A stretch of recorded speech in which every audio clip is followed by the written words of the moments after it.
Today we are going to take a look at Jeff Nippards' video, best and worst back exercises, ranked with science, and this is my favorite part because everything is with science. Let's just take a look at it. I'm going to be honest with you, I don't have a problem with Jeff. I never watched his videos because there was one part in the fundamentals, I remember when I started watching it, where he was talking about hypertrophy and then the studies there, and I was a geek and I checked the studies and they were about power lifters, and then he lost me there. But even then, I'm following him everywhere and his content is solid, really high quality. But I'm not going to give you, I'm just going to give you this looking at my monitor because I don't even have a TV. I don't watch TV. It's pretty sad, but anyway. So it is ranked with science. That means that there is going to be a criteria what he's going to use, and based on that he's going to rank the exercises, and I'm all for that because how else would you rank them anyway? So let's see. And worst back exercises for muscle. Yeah, best and worst. If it doesn't give me a good... Okay, that is the criteria. Stretch and tension.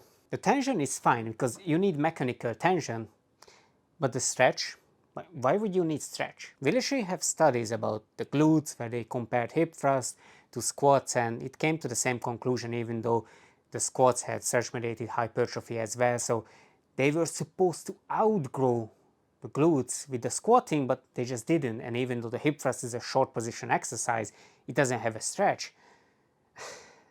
Whatever. The tension is fine. It needs to feel good. Well, what do you mean it needs to feel good?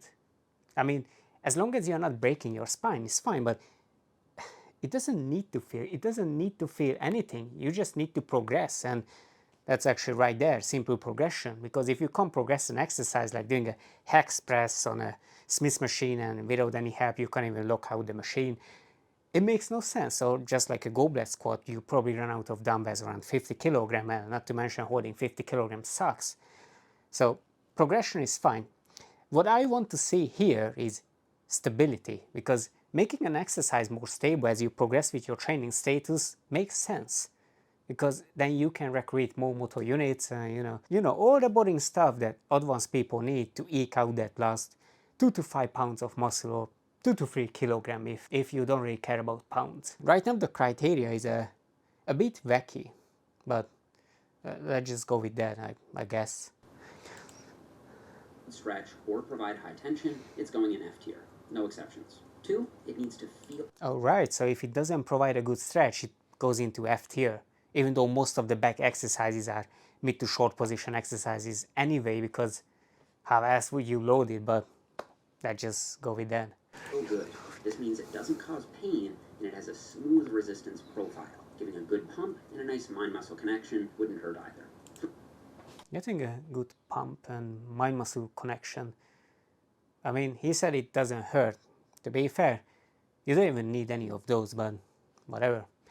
Let's go with that. Renegade row, the first one. Provide a good stretch because you'll come up solid against the floor. They don't offer maximum tension to your back because other muscles have to work so hard just to keep your balance, which makes it hard to get a good back pump. Sorry, renegade rows are going...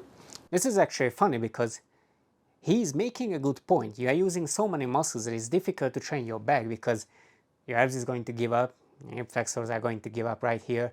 But this is the thing, most back exercises are like this. You are loading the mid position, mid to short position, like here, and there is nothing going to be at the bottom.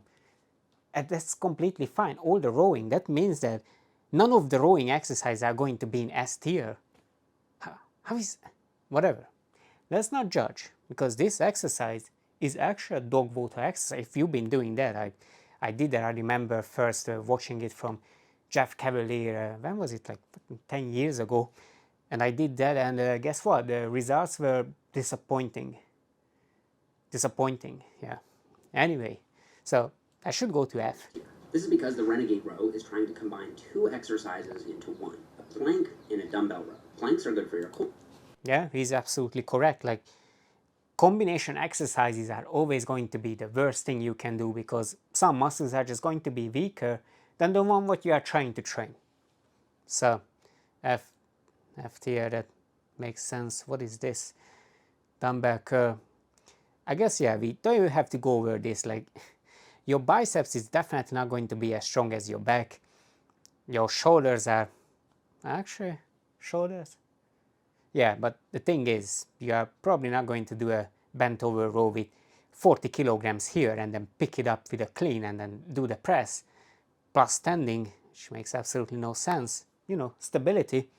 And the dumbbell kickback. Yeah, I mean, it's literally just the worst thing combined here, because no stability, kickback is a really poor exercise, and the progression is quite awkward with all of these, so it doesn't fit the criteria. It doesn't fit his criteria, it doesn't even fit my criteria if it was my video, but I just can't produce no more high quality videos. That's why you're getting this. Plus kickback. This is because the smaller muscle in the pair will always be so much weaker than your back. Big fan of the deadlift. Who doesn't pay for YouTube Premium? Jesus. Yeah, you didn't see this. I think it's one of the best exercises for building total body strength. However, when we look at the criteria for an S-tier back builder, it doesn't score too well. It doesn't stretch your lats or mid-back much at all. It also doesn't take your lats or traps through an active range of motion. So any time. This is actually interesting because it doesn't stretch your back, sure. It doesn't take it through a full range of motion, sure. There are some exercises where you don't actually need any of those and they can grow. Like isometrics are working if you are using the right isometric. But in this case, I'm really hoping he's just going to place it low, because the deadlift is not a back exercise as much as it hurts people. And I know that they will say that, oh, but Arnold was doing that. Yeah, but Arnold was doing lat pull down, pull up, crazy rowing, the T-bar rowing. I'm not sure if the deadlift was the cause of his back being fucking jagged. Let's just go with that, right? Tension they do receive is isometric. I don't know about you, but deadlifts don't give me a great back pump. And while they are easy to overload, you can always add some weight or some reps. Yeah, the back pump. Actually, this is something I notice with people on PED. Whenever some of my clients are using any kind of performance enhancing drugs, they get a crazy back pump or even lower back pump when they are doing deadlift. I'm not sure what's the cause of that, but they typically get that. But even then, it doesn't mean that their back is growing well. They just get it. But if you are natural, there's a chance that for most exercises you do, you're just not going to get a good pump. Or at least most days you're not going to get a good pump. This is why, for me, it is not a proxy to measure how good it is for hypertrophy or an exercise good for hypertrophy. If it is for you, well, good luck for the results. No, seriously. That's usually because your hamstrings and glutes are getting stronger, not necessarily your back. As a back builder, the deadlift is going in C tier. Actually, he's right. Like, it's a glute hamstring if you are doing a conventional deadlift, and it is going to be some quads too, but it is mainly a hip hinge exercise. So I guess it makes sense to put it at C, because it can't go to F because these are the dog water exercises. I'm actually curious what will go to D, but for C, I guess it's fine. You will get something there. It's just going to be disappointing. At least the results what you get from it is going to be disappointing. Just like my arms. Disappointing. Anyway, let's go to the next one. Negative.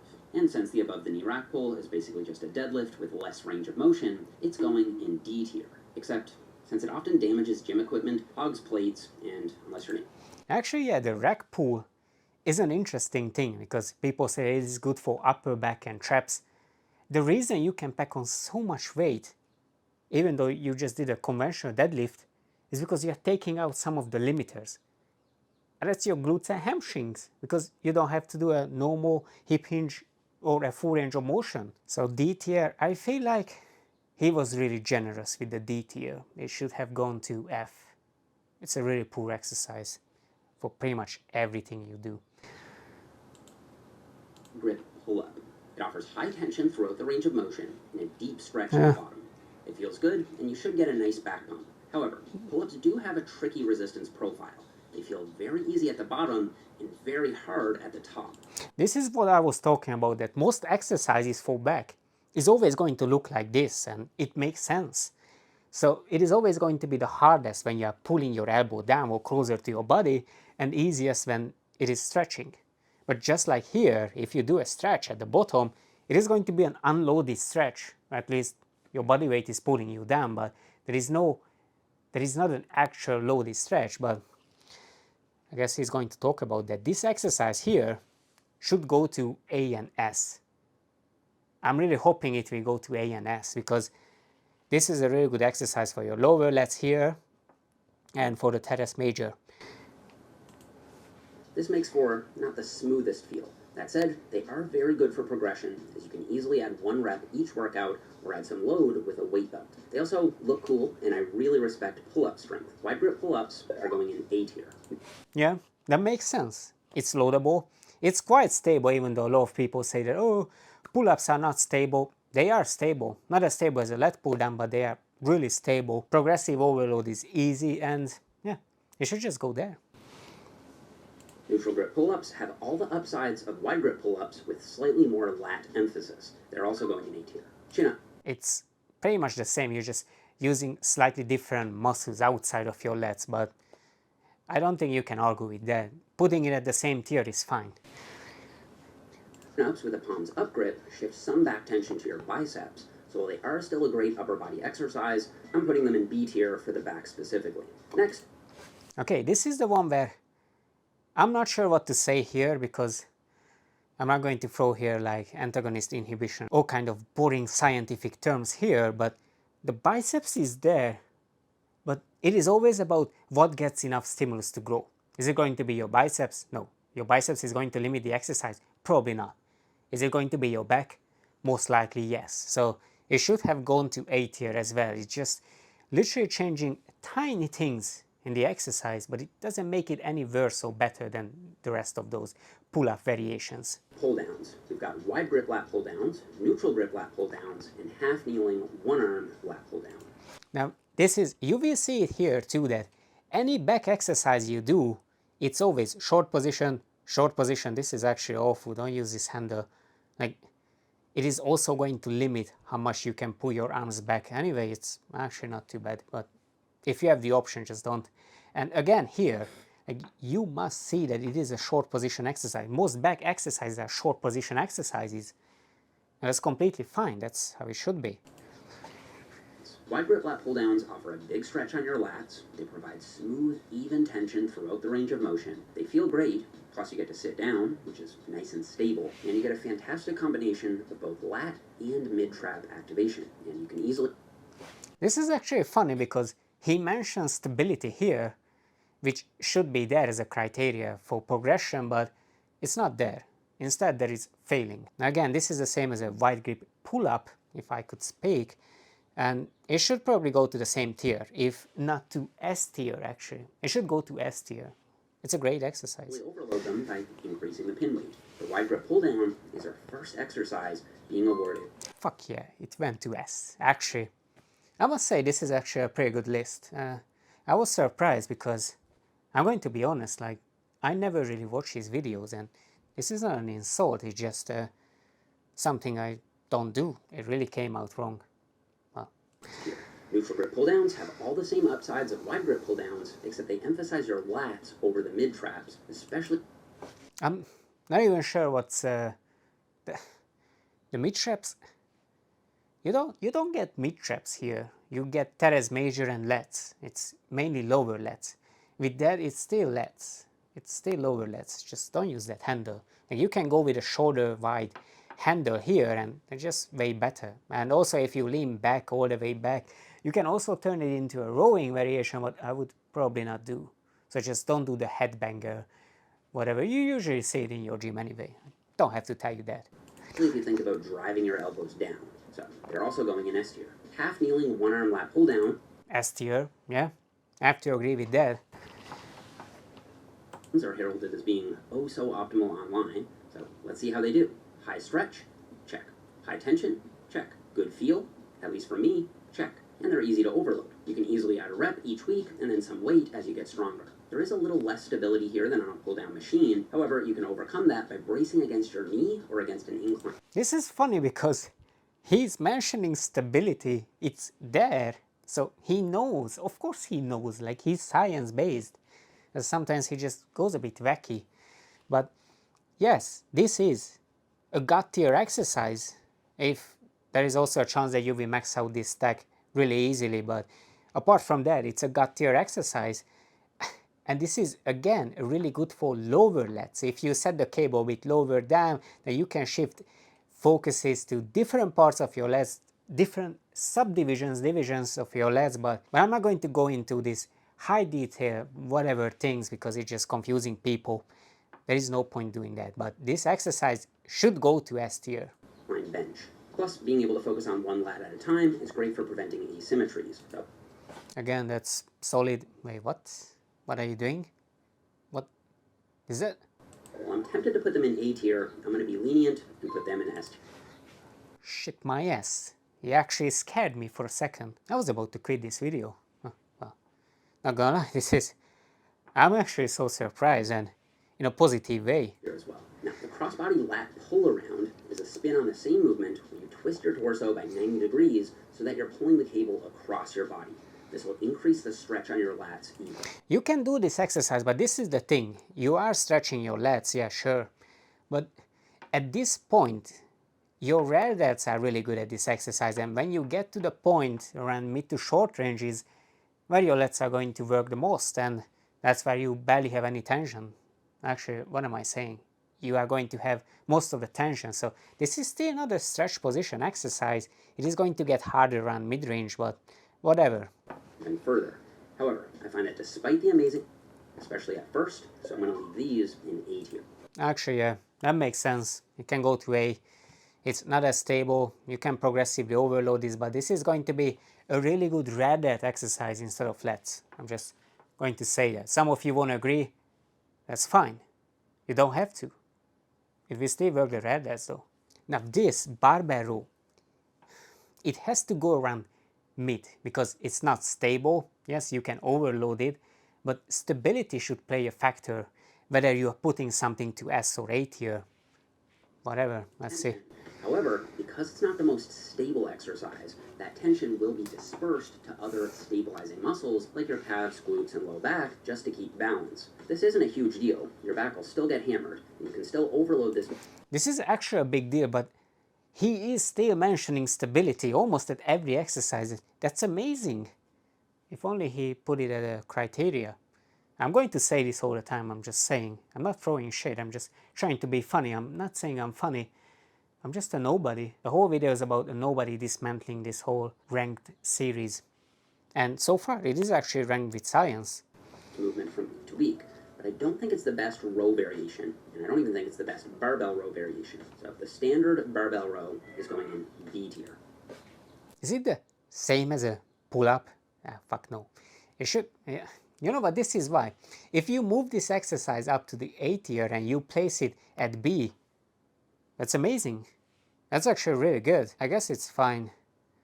Yates row. Bodybuilding legend and 6-time Mr. Olympia, Dorian Yates. While the looser form will help you load more weight, it doesn't actually guarantee more tension to your back muscles because of momentum coming from your hips.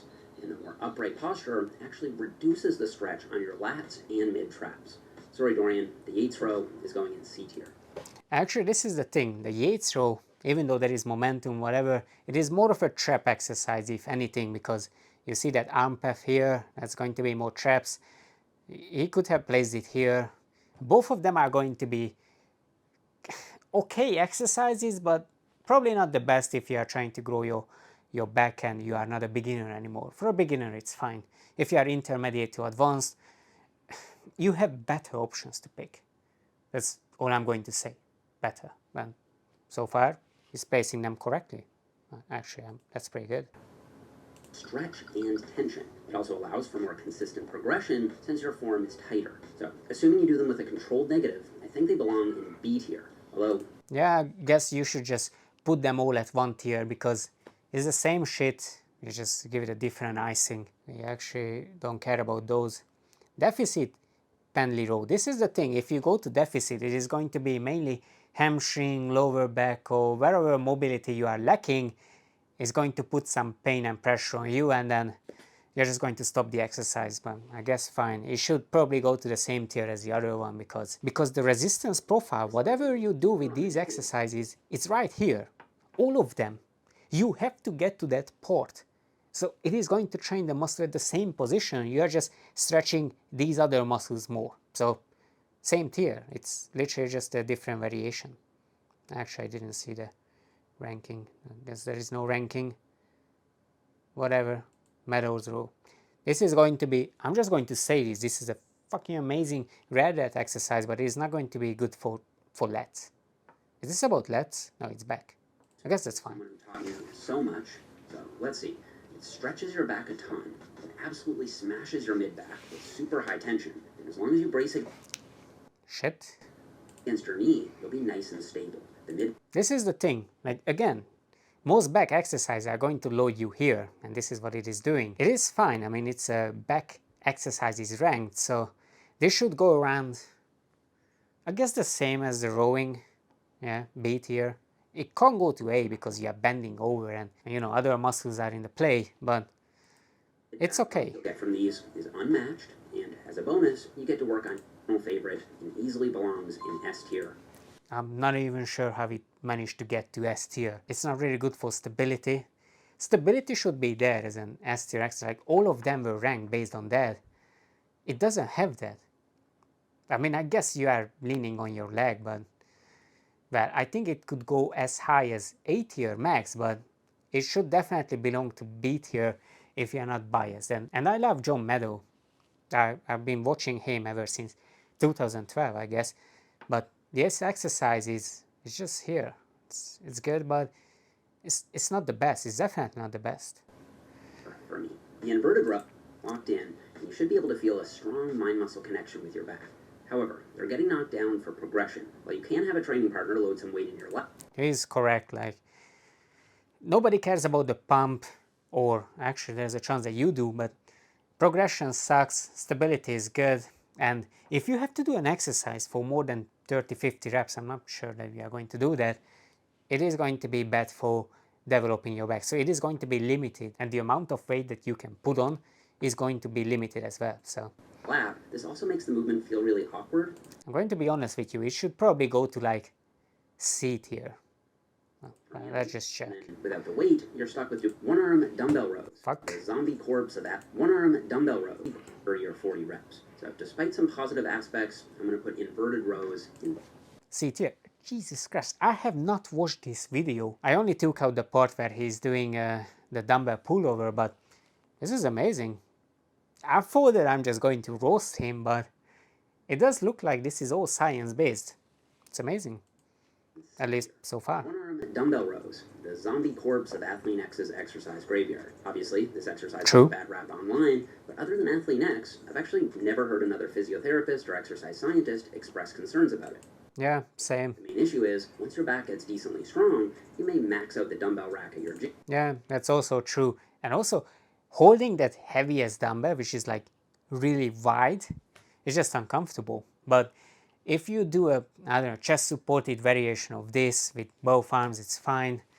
This should probably go to like A tier. It's stable, progressive overload is fine, nobody cares about your feelings, and certainly don't do. Gym, which usually stops at 100 pounds. So they're getting knocked down slightly for progression, but I'm still going to put them in Absolutely amazing. It went to A. Yeah, croc row, I'm not going to lie, I never even heard about croc rows before. and some momentum on the positive. Now, I'm normally not a fan of loose technique. However, where you're braced against the bench, the momentum here is actually more controlled and consistent than it normally is. Also, the momentum leans into the natural strength curve of the back quite well. This is actually interesting because he says that the natural strength curve. I mean, the back is actually really strong at the stretch to like mid position. It's not really strong here, but yeah, if you are doing a twisting, that actually makes no sense. Like here, this should go lower than A tier, like B to C. It's a really bad exercise. It's not a really bad exercise, it's not great. Top half of the range while still offering a nice stretch at the bottom. I may get some flack for this from the technique junkies, but I'm putting croc rows in 8. Okay. I guess it's fine. T-bar rows. Probably the most epic looking exercise, especially if you look. Yeah, this is what I was saying. I just don't love them. They do. Like, you know, Ronnie Coleman was doing ridiculous amount of weight, but people are saying, oh, it's a deadlift. It's probably not. He doesn't like it. Actually, I don't want to watch the whole video, so. Feels good department for me. I'm thinking C tier. This is the thing, like, this should go to the same tier as all the deadlift. I guess it's right here. So if you put it at B, it can go to B. You're not hurting anybody by putting it at C. So yeah, it's not stable, other muscles are involved. Also the handle sucks because it's like really narrow. You know what, actually I'm changing my mind. With this setup, it should go to C. Yeah, I actually agree. Chest supported rowing. This is actually one of my favorite. Again, you already see that this is the part where you are loading your back. For every exercise you do, at least for back, and that's completely fine. Chest supported, I mean, I like the other variation where you are here. You can also just not put your hip down and get into the same position where you are parallel with the floor. But that should go to like S tier. Yeah. I mean, the progression sucks. Yeah, S tier. Rows where you brace your chest, engage your back. Now this is 100% S tier. Are going in S tier for sure. Yeah. But this is the thing, like, I'm pretty sure he mentioned stability, progressive overload, and training a muscle where it has the best leverage, whatever, blah blah. It's all the boring stuff, but Cable rows are another personal favorite. They may actually be the single best exercise that I know of for feeling a deep stretch on my lats, especially. again, it doesn't matter. I mean, okay, this is the one what I was telling you in the other video. This is the best stretch for your lats because right now this is where you are training. This is the hardest part. Especially when I lean forward. This is the only active stretching you can do because of this angle here. If your arm is higher up, you're not going to stretch your lats well. I mean, you are going to stretch it, but once a muscle is inactive, you can't train it. Like, it is not going to grow. So this is actually an S tier exercise. Just don't use that handle. What the hell? Guys, just use a D handle or something wider. I'm pretty sure this nice gym has a normal shoulder width apart handle, but whatever. On the negative. They also give me a wide grip, will ship some Shipped. from week to week. These are going in S tier. Yeah, Switching for to sure. Wide grip, will ship some Again. mid traps, especially. Again, if you pick a wide grip exercise, wherever your elbows are, whatever it is piercing, you can just remember that. It is going to train that area. So this should go to S tier as well. We don't even have to listen to this video. At least this part of the video. They also go Yeah, in S sure. tier. Speaking of your mid back, the rope face pull cable is always I like doing these on the floor. Like any grip you can do and then just put it there. If you are training your rad as, the only problem with this is, yeah, you are limited to your own body weight. If you are on the floor, you are still limited to your own body weight. I'm just saying. So this shouldn't go higher than A tier. It's the max you can give it. But it can go to B tier as well. So actually that's a solution. Yeah. Fuck, I've never seen that. Actually, I don't have those benches. That's actually great. Yeah, I mean, if you have this setup, it can easily go to A tier. If you don't have this setup, then it's not fine. You can also do it at the seated rowing here. You can just attach it there, like it's super simple. Or you can just lean down here, or just near here. But there are some other solutions, but rope face pulls, maximum A tier. of these variations in A tier. Yeah. They're close to being in S tier, but just looking at the other exercises in S tier so far, I don't think face pulls are. He's correct. Yeah. Definitely still an exercise worth including though, for sure. The cable lat pullover or the lat prayer offers a huge stretch on your. Okay, this is the part. We are going to get funny here. I'm sure it is going to be war. But this part here, if a muscle doesn't have leverage, and this is the thing, length to tension relationship exists. So if a muscle is overstretching, it is not going to experience much growth. If it's over shortening, it is not going to experience based on their own length to tension relationship. This is just muscle physiology, but you can pick up any book. There are a lot of books here, like any muscle physiology book, and you are going to hear about length to tension relationship. Okay, I'm even going to pull it up here. We just go to images, and you see this here, like this picture. This is the length to tension relationship, or what you see here. If something is exceeding their operating length, is either going to active insufficiency here, passive insufficiency here, I can't even speak, and they're not going to experience any growth. And in this case, like, I'm not going to pull up the lats. I already made a video about that. it is not going to be a good exercise, whatever he says. I'm pretty sure he's going to defend it because there's a big stretch, you can overload it even though you are limited to your own body weight, but I'm pretty sure you can put together a DIY setup, but no, I actually don't see a DIY setup. But anyway, let's just hear. These are better done for higher reps, so they aren't as easily overloaded as some of the compound exercises we've covered, but you can always add a rep here and there, and I guess that's sure. For it, in my opinion. That said, it's fairly common for people to feel their triceps taking over on this exercise, but once you get the hang of the movement... This is the thing, your triceps is not taking over. As I said in my previous video, your triceps is working, your triceps is doing shoulder extension, but a lot of people don't know. And that's why you are feeling it. But feeling it doesn't mean that it is working more. In this case, actually, it is probably working similar as your lats. If you are doing the lat prayer, it is not working more. It is working at different lengths. So around here, when your arms are straight, and learn how to engage your lats. Here, there's going to be more chest and triceps, and you are going to start to feel it. Driving your elbows down. And there, it is going to be mainly lats, and this is where you have peak tension on you. So this is great for lats. So I'm just going to leave it, and that's for the... And this part is a back off, like there's seemingly no resistance on you. Extra lat isolation volume without causing any total body. It should go to like B or A. Yeah, solid. Dumbbell lat pullover is the same basic movement, except with the dumbbell, you have much more tension. Again, this is where your lats are going to start to work, but as you see, gravity is pointing down, and as you get here, this is not really a range of motion where you have any tension on you. But this is the part where you have it. It's the triceps and pecs. And you can say that, oh, but it doesn't matter, leverages. It does matter. You can't just ignore human physiology and say that, oh, it doesn't matter. It does. In this exercise, this should go to like maximum C, let's say, anyway. Anyway, so as long as you cut out the very top end of the range of motion, I'd also put these. But this is the thing, if you cut out the top part, where you have no tension on you, I know it, you don't have any tension on you, then you don't even get any lats. And this should not go to A, this should go to like C. I guess it's fine. I mean, it's at least it's not at S tier. So far the list is pretty good. That was actually science-based for the most part, for the most.